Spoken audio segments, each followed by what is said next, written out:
as 10 pragas ontem e hoje. Shalom, querido seguidor do nosso canal, na pegada de Yeshua. Hoje nós temos um vídeo profético, um vídeo atual, um vídeo alinhado com as coisas que estão acontecendo hoje e que ainda acontecerão. Se você for examinar em Êxodo capítulo 7, 14 até o capítulo 11, fala das 10 pragas do Egito. E elas são citadas de uma maneira, uma releitura no livro de Apocalipse para os dias de hoje. E se você observar algumas delas, elementos, fragmentos dela têm acontecido nos dias de hoje.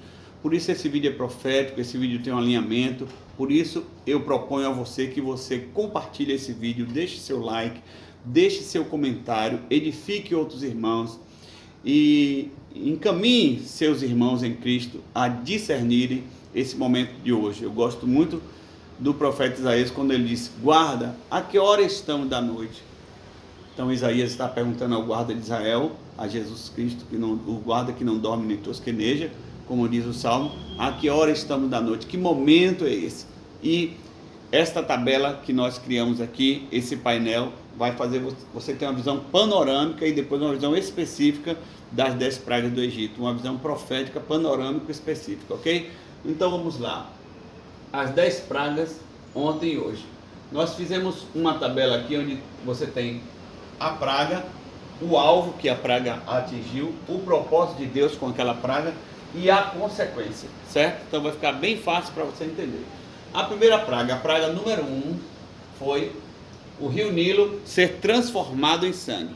Faraó saía à beira do rio em determinados períodos e Deus aproveitou aquele momento para que Moisés pudesse fazer aquele desafio, não é? Deixa meu povo ir para me celebrar uma festa no deserto. Essa era a proposta de Moisés para Faraó. Faraó não aceitou. Então, tanto Moisés como Arão, eles feriram conjuntamente ali, feriram o rio com a vara que tinha se transformado em serpente quando Deus demonstrou o poder dele para Moisés. Então o rio se tornou em sangue e depois Arão deu um comando e todas as águas que estavam no Egito, nos lagos, nos vasos de madeira, vasos de pedra, todas elas viraram em sangue e os peixes morreram e veio aquele mau cheiro. Qual era o alvo de Deus ali? Então Deus estava já no momento, naquele primeira praga do Egito, afrontando, não é? E mostrando o seu poder contra os deuses Khnum, o deus Rapi, deus Osíris e o deus Neite. Esses eram os deuses que eram invocados a partir do Nilo, que eles eram panteístas, os egípcios, e eles adoravam vários deuses. É tanto que você vê nos hieroglifos os deuses com a cara de um crocodilo que está no Nilo e outros animais também que estavam no Nilo. Então, todos esses deuses aqui foram alvo do Deus Todo-Poderoso, o Deus de Abraão, de Isaac e de Jacó, e o Deus de Moisés, e contra os deuses de Faraó. Então foi esse o primeiro alvo. O propósito, mostrar que que o Nilo não é Deus, e nem o Nilo tem deuses. Mostrar que o Nilo é uma criação de Deus e não um tipo de Deus e não criador, né? Então o Nilo foi logo ferido e era uma estratégia de Deus, porque sem água num país começa um caos. Qual a consequência? Logo houve uma consequência na economia do país, não é? Uma consequência ambiental, porque o rio ficou poluído 7 dias, diz a palavra, e uma consequência também de uma afronta religiosa. As pessoas que adoravam o rio Nilo agora estavam com nojo do Nilo, porque os animais estavam podres e elas estavam com nojo do seu próprio Deus. Então já gerou aí um conflito. A segunda praga que nós vemos é a praga das rãs, não é? Então, quem foi o alvo central quando Deus lançou a praga das rãs? Tinha rãs em todo lugar, rãs no lugar de Faraó dormir, rãs em todos os quartos, todas as recâmeras. Então, foi afrontado o Deus Rec, foi afrontado o próprio Faraó, porque foi lá no lugar de dormir, no travesseiro de Faraó tinha rã, os oficiais e os profissionais. A palavra do Senhor diz que apareceu rã até nos fornos, não é? E apareceu rãs nas amassadeiras. Então foi atingido Faraó, oficiais, profissionais e o Deus Rec, que representava a rã. Afrontar diretamente, O propósito, Em primeiro lugar, afrontar a Rec. Então o alvo Foi Faraó, oficiais e profissionais, e o propósito foi afrontar o Deus Rec, né? Existe um Deus com essa fisionomia de rã também no Egito. E qual a consequência? Aversão ao sagrado.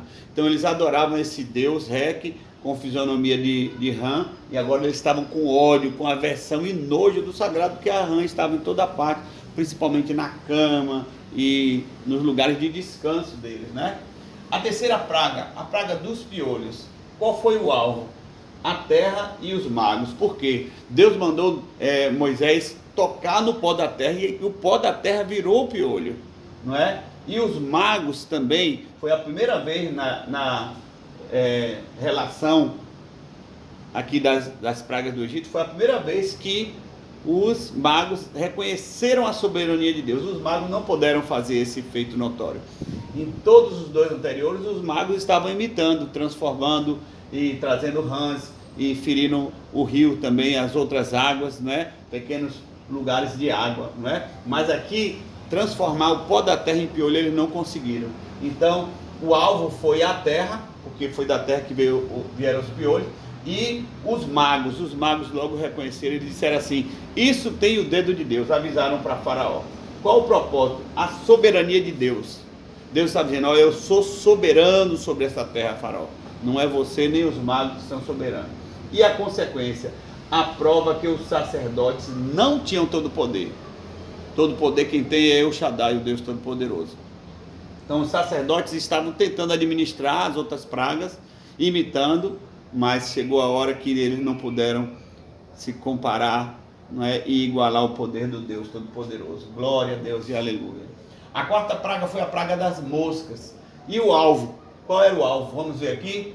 Os deuses Ator, ou Hathor, e Mineves, e o deus Ra, e o povo, todo o povo do Egito. Aqui nessa quarta praga já começa a citar a diferença da terra de Gósen. Gósen é onde ficavam os hebreus. Não tinha uma mosca lá, mas na terra, no meio do povo egípcio, eles estavam oprimidos com tanta mosca, não é? Qual o propósito? A humilhação do povo egípcio. O povo egípcio, quando olhava para a terra de Gósen, a terra onde os hebreus estavam, vinha paz lá, porque não tinha mosca. E no meio deles tinha essa opressão através das moscas, né? Então, qual a consequência? Irritação, incômodo e vergonha. Por que vergonha?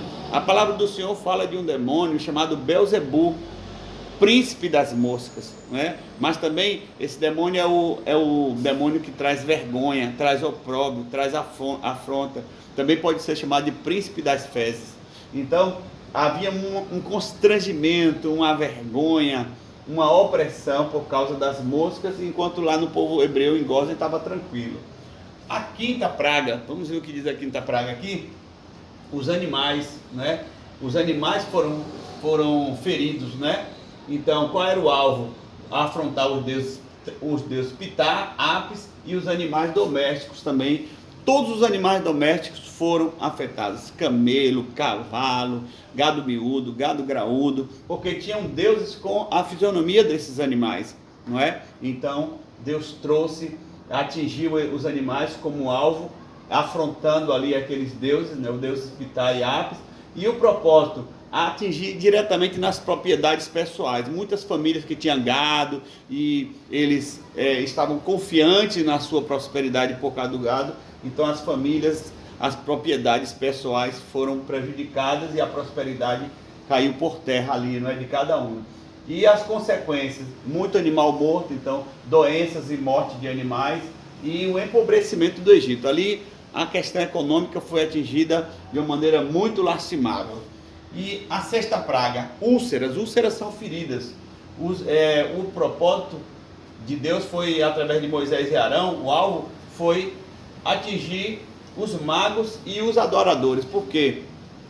Deus falou para Moisés e Arão: toca na cinza nos fornos, onde tinham os fornos e cinza, e joga para cima a cinza. E a cinza se transformou aqui nessas úlceras.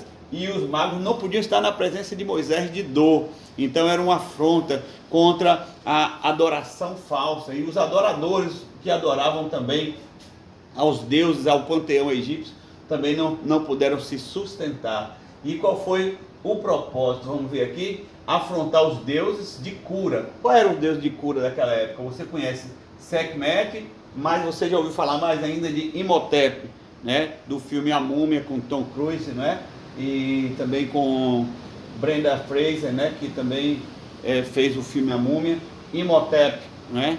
Você ouviu falar de Imhotep, um deus que era responsável pela cura, mas todo mundo estava doente, então esse deus foi afrontado. A consequência, doença nos homens e nos animais, para quebrar a força de Imhotep e de Sekhmet, né? A sétima praga, chuva de pragas e fogo. Então qual era o alvo? Os deuses Nut, a deusa Ísis, o deus Sete, e as plantações e árvores de todo o campo. Tudo que havia no campo foi afrontado e foi depreciado e se destruiu, né? Afrontou diretamente, o propósito era destruir a prosperidade agrícola no campo, né? E a consequência, o prejuízo na agricultura e aos homens e aos animais especificamente, né? E a oitava praga, a praga dos gafanhotos, né? E nós temos ouvido falar nos dias de hoje, né? Então, todo o país e tudo que era verde foi o alvo. A Bíblia diz, tudo que era verde pereceu. O país todo tinha gafanhoto, era uma nuvem que pousou. E qual era o propósito? A palavra do Senhor mostra um detalhe muito grande que poucas pessoas notificam. A supremacia do exército de Deus. Por quê? Quando Deus mandou Moisés tirar a praga dos gafanhotos, houve um direcionamento para aqueles gafanhotos. Os gafanhotos foram para o Mar Vermelho e morreram ali. Não ficou um. Então Deus já estava dando um spoiler para Faraó, para dizer, olha, toda a sua supremacia bélica que você está confiando, que até agora não foi afrontada, você vai ver o que vai acontecer com ela no Mar Vermelho. Mas o coração de Faraó estava endurecido. Está vendo então, olha, o propósito com os gafanhotos é mostrar, porque o gafanhoto voa em exército, se organiza em exército. Então caiu por terra, está vendo? E qual foi a consequência? Desordem e fome social. Desordem social, melhor, e fome, não é? Melhor dizendo, desordem social e fome, porque não tinha nada para comer. Tudo que era verde, os gafanhotos destruíram, então começou aquela desordem, não é? Um exército que é bem organizado, ordeiro, agora tem desordem ali no país todo. A nona praga, a penúltima, trevas, também tem se falado muito nesses 3 dias de trevas que está para acontecer, não é? Alteração do campo magnético da Terra. Pessoas profetizaram no passado, não aconteceu, mas eu creio que vai acontecer. Então, qual foi o alvo? Os deuses Ra e Amon-Ra. Você lembra de Mun-Ra dos Thundercats? Na verdade é isso aqui, ó, Amon-Ra, né? Esses eram os deuses astros que eram adorados, principalmente o Sol. Então o propósito de Deus foi afrontar os deuses do Sol, o Deus do Sol, da lua e das estrelas, né? Amon-Ra e Ra foi afrontado com a praga das trevas. Deus disse assim, eu vou apagar o sol aqui, vou mostrar que eu sou superior ao sol, Faraó, e você não deve adorar ao Deus Sol, né? Qual a consequência? Medo e confusão na adoração aos astros, né? Então quem adorava os astros agora diz, ó, esse astro não tem poder para ter luz própria, então houve confusão na adoração, né? Foi a consequência. E por último, né, para não ficar muito extenso esse vídeo, né, a praga dos primogênitos. A Bíblia diz que em toda casa, no dia dessa praga, em toda casa tinha um morto, os animais também.